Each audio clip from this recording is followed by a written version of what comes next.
Il nome di David Mazzucchelli non è certamente nuovo nel mondo dei comics. Ve lo ricorderete per aver illustrato due serie molto importanti degli anni '80 scritte da Frank Miller, Daredevil Rinascita e Batman Anno 1. Dopo Anno 1 Mazzucchelli si dedica ad altri progetti per lo più a carattere indipendente. Nel 2009, dopo averci lavorato su per una decina d'anni, dà alla luce la sua graphic novel Asterios Polyp. Una graphic novel che certamente merita più di una lettura, anche perché più la leggi, secondo me, più ti piace e più cogli certe cose e la poni, come hanno fatto tanti altri lettori, nei capolavori senza tempo. Mi piace definirlo un fumetto filosofico, molto filosofico, al cui interno scinde alla perfezione elementi letterali di cultura della Grecia antica, in particolare sulla mitologia. Partendo da una storia molto semplice, Mazzucchelli riesce a scrivere un racconto molto potente, non solo a livello di contenuto e di concetti, nonché di critica sociale rivolta agli Stati Uniti ed in generale al capitalismo, ma anche a livello grafico, inserendo diverse tecniche stilistiche che hanno un loro perché nei vari momenti della storia, mettendo in scena quella che può essere a tutti gli effetti una tragedia greca. Ma su questo punto ci arriviamo tra un po'. Un esercizio di stile davvero eccezionale, calibrato alla perfezione, maniacale e studiato in tutto. Nulla in questo fumetto si trova lì per caso. È un fumetto tout court, nel senso che è uno di quei fumetti che nei dialoghi e nei concetti di filosofia esposti, Mazzucchelli non ha bisogno di dare ulteriori chiarimenti o fare giri di parole. In sintesi, ciò che andiamo a leggere è un percorso di accettazione di sé, di scoperta di sé, di redenzione e di rinascita. Cose già viste e straviste. Sì, ma di rado trattate in questo modo. Mazzucchelli si vede che è una persona con un certo intelletto e riesce a creare un racconto di vita semplice, ma al contempo stratificato, che probabilmente altri non sarebbero nemmeno in grado di concepire, dando originalità anche a ciò che di originale non ha apparentemente nulla. Per forza di cose, per questo mio video, andrò ad analizzare alcune parti del racconto e mi è impossibile fare un video spoiler free. Dividerò il video in capitoli selezionabili dal menu sotto al video. Quando mi avvicinerò alla parte finale della storia, vi avviserò per non togliervi il piacere della scoperta. Ora partiamo! Le prime tavole mettono subito in campo quello che era il concetto di fato nell'antica Grecia. Il caseggiato dove abita lo Asterios Polyp, durante un forte temporale, viene colpito da un fulmine che ne provoca un incendio. Il fato, quella famosa forza cieca e misteriosa che interviene a modificare la vita degli uomini senza un preciso motivo, colpisce proprio il nostro protagonista, perché solo i capricci di una banda di divinità infantili e attaccabrighe potevano spiegare la maniera casuale in cui gioia e tragedia colpiscono gli esseri umani, come ci dirà in una vignetta molto più avanti la voce narrante. Asterios Polyp, famoso architetto sulla carta, e su questa definizione ci arriveremo tra un po', si ritroverà per pura casualità a perdere tutto e dovrà cercare di rifarsi una vita, lasciandosi alle spalle quella precedente. Perché si sa, quando si perde il riferimento, la certezza di avere un luogo in cui fare rientro, un nido familiare nel quale ci si sente protetti, al sicuro, ti crolla il mondo addosso, sei destabilizzato e ti tocca rimboccarti le maniche e ripartire. Non solo, Asterios Polyp ha appena divorziato da Hana, la donna di origine giapponese che ama. Altra botta da incassare. Scopriamo sin da subito che la voce narrante è quella del fratello gemello di Asterios, Ignazio, mai nato, verso il quale l'architetto nutre un profondo senso di colpa. Si deduce quindi che Asterios soffra della sindrome del gemello scomparso. La maggior parte delle persone che hanno perso un gemello neanche lo sanno. Ciò nonostante, portano dentro di loro un trauma che genera una sensazione di vuoto incomprensibile, con una conseguenza ricerca idealista dell'anima gemella. Ed è proprio quello che accade ad Asterios. Anche qui ritorna il fatto: perché lui è rimasto vivo ed il gemello è morto? Perché non è viceversa? Quindi Asterios, nel corso della sua esistenza, almeno fino ad un certo punto, vivrà ossessionato dall'ombra del fratello morto. Sente il bisogno di sentirlo vicino, onnipresente. Ha bisogno di colmare quel vuoto della sua morte. Si sente in colpa, non riesce a darsi pace. È come se gli mancasse perennemente una parte di se stesso, che lui desidera colmare con la ricerca di un sostituto, per sentirsi intero e non due entità a sé. Da qui si collega il carattere ed il pensiero del nostro Asterios. È una figura che ha una visione della vita estremamente analitica. È un uomo che pecca di superbia, che ha dei propri schemi mentali ben precisi, dettati anche dal suo lavoro di architetto e di insegnante. Il suo modo di vivere si basa esclusivamente su un pensiero bidimensionale, che lo porta sempre a ragionare senza mezze misure. Per lui o è bianco o è nero, giusto o sbagliato, orizzontale o verticale, X o Y, non esiste una terza opzione, non esiste la profondità. Si trova per così dire a viaggiare sui due binari, non ragiona mai interne, come lui stesso afferma durante una conversazione con Ana. Ma torniamo al racconto, anche perché su questo aspetto ci ritorneremo più volte.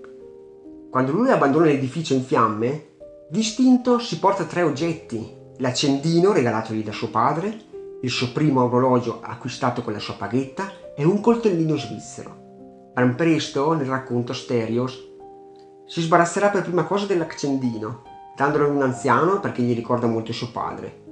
Poi sarà la volta dell'orologio. Il coltellino invece se lo porterà con sé sino alla fine del racconto. E voi vi chiederete, perché non se ne è sbarazzato? Allora, per istinto lui ha preso l'accendino perché è un fumatore e quindi ha una dipendenza, un vizio che per abitudine non può abbandonare da un momento all'altro. Poi si porta l'orologio a cui ci è affezionato e il terzo oggetto semplicemente perché si trova nel cassetto. Non c'è un reale motivo a mio parere. Secondo il suo pensiero, come detto, non possono esserci 3 elementi, visioni contemporaneamente. Ed ecco che quindi, appena gli è possibile, abbandona l'accendino per riportare l'equilibrio. Dopodiché, visto che si lega molto al ragazzino, il figlio dei coniugi, presso il quale lui trova lavoro come meccanico, dopo l'incendio, gli regala il suo orologio. Quindi si va nuovamente a rompere quell'equilibrio e siccome non può più ristabilirlo, anche il coltellino va di pari in passo con il racconto, in un certo senso, lo accompagnerà fino al finale. L'abbandono dell'accendino e dell'orologio ha anche un significato allegorico, mistico a mio avviso. L'accendino emana una fiamma che quindi illumina per così dire il cammino di Asterios. Dopo la notte dell'incendio, l'accendino smette di funzionare e Asterios si ritrova non solo a perdere la retta via, ma d'ora in poi dovrà brancolare nel buio per trovare una nuova via. L'orologio simboleggia ovviamente il trascorrere del tempo. Il privarsene pone Asterios ad avere una nuova percezione del tempo, che d'ora in poi sarà scandito per forza di cose in modo diverso da come era abituato. Deve imparare a vivere il tempo non più solo in lunghezza, ma anche in larghezza, ampliando i suoi orizzonti, creandone di nuovi, fuori dalla sua routine. 2 paroline anche sui 2 coniugi che ospitano Asterios. Le metto qui perché non so proprio dove collocarle, quindi ce le infilo qui un po' a caso, scusate. Il meccanico è un personaggio piuttosto neutro nel racconto, non gode di chissà quali particolari capacità e carattere secondo me. È il classico buon uomo, con un forte senso del patriottismo a stelle strisce. Ursula invece è una specie di santone, una figura quasi divina, bella tosta, uno di quei personaggi che incarna alla perfezione lo spirito hippie. Nonostante possa sembrare il personaggio un po' sbandato e fuori dalle righe, dispensa sempre ottimi consigli ed ha una visione sulla società americana ben precisa. Restando in tema del bidimensionale e della mentalità ottusa, questo aspetto lo si vede più volte anche nella rappresentazione grafica di Asterios. In più occasioni, specialmente nei dialoghi con Hana, Asterios viene disegnato come una figura stilizzata, quasi una marionetta, priva di volumi, proprio in 2 dimensioni, mentre gli altri personaggi hanno sempre una certa tridimensionalità, per quanto la si possa raffigurare su carta. Infatti la donna è gli antipodi rispetto ad Asterios, è meno razionale, meno introspettiva, ma soprattutto aperta alle opportunità della vita. Persino lei è consapevole di questo pensiero bidimensionale. Tant'è che ad un certo punto, mentre va in casa di Asterios, nota il design dell'arredamento, citando non a caso 3 architetti modulari del panorama internazionale dei primi del Novecento: Mies van der Rohe, Prouet e Charles Eames, noti per la realizzazione di opere caratterizzate da forme lineari, fatte di linee nette, orizzontali e verticali e da elegante semplicità. E qui mi collego al fatto che Asterios sia noto nel suo settore come architetto su carta, perché effettivamente non riesce mai a realizzare dei progetti fisici, ma si sofferma sempre sulle sue teorie di progettazione su carta. Per questo Hana definisce il design di casa Asterios pseudo design. In pratica fa design, ma senza fare ricerche sul design. inventa cose, indovina cose, ma ciò che progetta non avrà successo, almeno in modo affidabile. Ora vediamo perché Mazzucchelli ci mette nel racconto la mitologia greca. Tutto ciò che viene narrato assume le vesti di una tragedia greca, alla fin fine, nonché un viaggio negli inferi per poi tornare a risplendere di nuova luce, nuova linfa. Quando Asterios si accorge che Hana si sta allontanando sempre di più da lui, per via del suo lavoro come scenografo e costumista nella produzione teatrale affidata al signor Willy Ilium, che riserva per giunta alla donna particolari riguardi, ecco che assistiamo alla sua discesa negli inferi, prima attraverso i sotterranei della città e poi come protagonista nell'opera teatrale vera e propria del mito di Orfeo. Sorprendente come in questa parte le immagini sono talmente potenti da sole che non hanno nemmeno bisogno del dialogo. Infatti vediamo Asterios che scende le scale della metropolitana, che a causa di una pioggia battente ha trasformato la percorrenza dei binari in un vero e proprio fiume. Metropolitana che lo porterà dall'altra parte della città a teatro. Cosa vi fa venire in mente? Il mito greco della discesa nell'Ade, dove Caronte, la metropolitana, trasporta attraverso il fiume Acheronte, i binari pieni d'acqua, i vivi verso il regno dei morti, o meglio trasporta i passeggeri del metro, le anime dannate disposte lungo il fiume in attesa di essere traghettate. Poi scende le scale mobili, quindi sempre più giù, fino ad arrivare al teatro. Da qui parte un'altra messa in scena dell'opera teatrale di Orfeo, raccontata nel 10° libro delle Metamorfosi di Ovidio, dove Orfeo, il cantore, è Asterios, la ninfa Euridice è Hana e Ade, il dio delle ombre e dei morti, è Willy Ilium. La leggenda narra che un giorno, nei pressi di Tempe, nella vallata del fiume Peneo, Euridice incontra Aristeo, che cerca di abusare di lei. Nella fuga la donna calpesta un serpente che la morde. Euridice muore. Orfeo, disperato, decide di scendere nel Tartaro per riportarla sulla terra. Arrivato nell'oltretomba, Orfeo non solo riesce ad incantare con la musica della sua lira Caronte il traghettatore, Cerbero i 3 giudici dei morti, ma fa cessare le torture dei dannati, riuscendo anche ad addolcire il cuore di Ade, che si convince infine a restituire Euridice al mondo dei vivi. Ade però pone una condizione, che Orfeo, durante l'ascesa del Tartaro, non si volti mai indietro e non parli mai finché Euridice non sia arrivata alla luce del sole. Per tutto il viaggio di ritorno la ragazza segue il suono della lira di Orfeo, ma appena intravista la luce il ragazzo si gira per controllare se Euridice sia ancora con lui, perdendola così per sempre tra le fiamme. Questa tragedia del divorzio era già stata annunciata da Mazzucchelli con un periodo di relativa quiete prima della tempesta, con dei momenti di Slice for Life fatti di piccoli gesti nella coppia, che fanno trasparire però una calma apparente. Mi voglio ora soffermare su un altro evento importante che segna il cambiamento definitivo del modo di pensare di Asterios. Nella giornata del suo 50° compleanno fa visita all'officina il fratello gemello Ignazio, che ovviamente non è lui, perché è morto alla nascita, ma è la proiezione della parte mancante che completa Asterios, la sua mera estensione. Asterios, nella parte di Ignazio, intento a compiangersi, viene colpito da se stesso, che sarebbe in questo caso proprio Asterios, con un attrezzo da officina, e finirà per perdere un occhio, come Polifemo. Torna alla mitologia greca a richiamare l'Odissea che lo stesso Asterios sta vivendo. È costretto a fare i conti per la prima volta con il proprio io, a lottare con il se stesso, fino ad ora ignorato. Uccide così definitivamente l'ombra del gemello, la sua ossessione di trovare un senso di completamento in quella figura. La perdita dell'occhio è il fatto che innesca in Asterios il cambiamento definitivo, la sua rinascita. La sua vista compromessa gli fa perdere la parte analitica di se stesso, la parte bidimensionale che lo costringe a vedere la vita in modo diverso, non più in modo asettico, freddo, distaccato, ma inizia a lasciarsi andare, a concedersi la sua parte emotiva. È sempre lo stesso Asterios, ma rinnovato, cambiato. Qui inizia la parte spoiler del finale sul quale è necessario discutere. Dopo questo evento, questa sorta di illuminazione divina, Asterios decide di recarsi dalla sola persona che nel bene e nel male lo ha sempre accettato per quello che era, Hana. Ecco che riappare l'Odissea con il ritorno di Ulisse a Itaca dopo la guerra di Troia. Se solo lui avesse posto più attenzione ai cambiamenti della vita di coppia, di come si sentiva Hana, forse il matrimonio non sarebbe andato in frantumi. In fin dei conti, le classiche dinamiche che portano spesso alla rovina e alla rottura di una relazione. Con la macchina, con i pannelli fotovoltaici, si mette in viaggio, ma improvvisamente, a causa di una tormenta di neve, e quindi con la mancanza dell'irraggiamento del sole, la macchina si spegne. Riesce però ad arrivare alla casa di Hana, una baita che si trova nel bosco in mezzo al nulla. Il fumetto si chiude con il ricordo di una loro vacanza e lo sfiorarsi delle loro mani.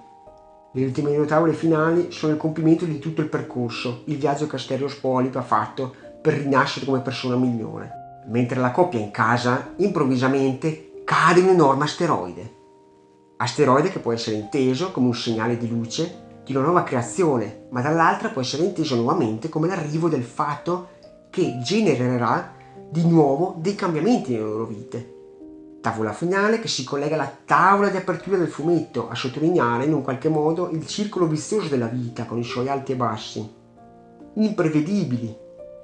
In contemporanea la famiglia del meccanico assiste alla caduta della stella cadente dalla casetta sull'albero, molto più piccola rispetto all'asteroide, e il bambino esprime un desiderio. Bambino che vede la stella cadente come un'opportunità e non come una minaccia come nel caso di Asterios Polyp e degli adulti in generale.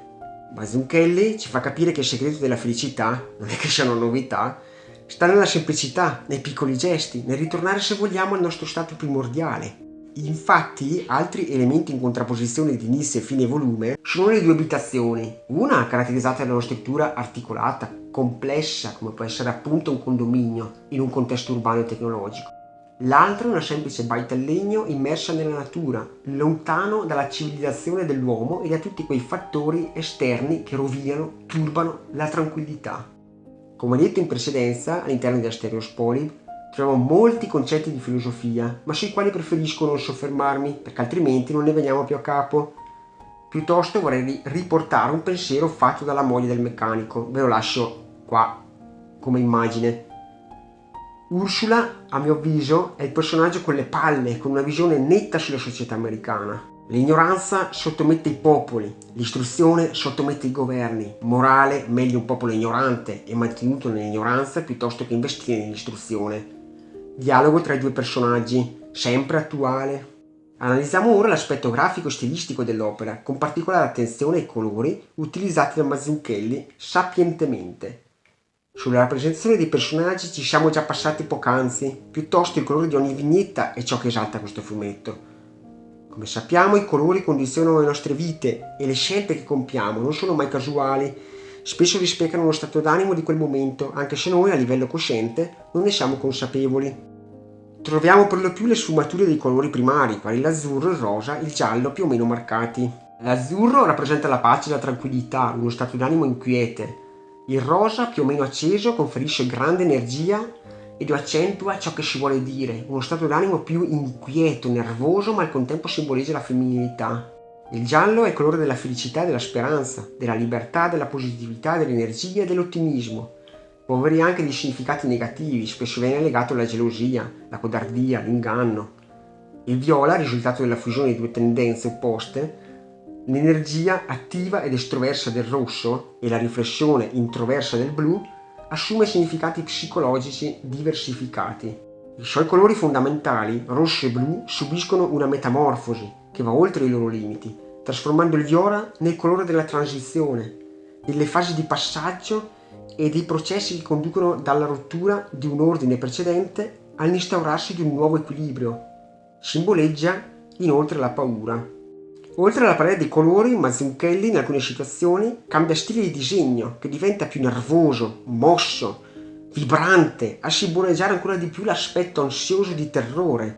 Lo vediamo in particolare nella parte in cui Asterios scende negli inferi e si accorge di non poter più recuperare il rapporto di fiducia e di amore con Hana.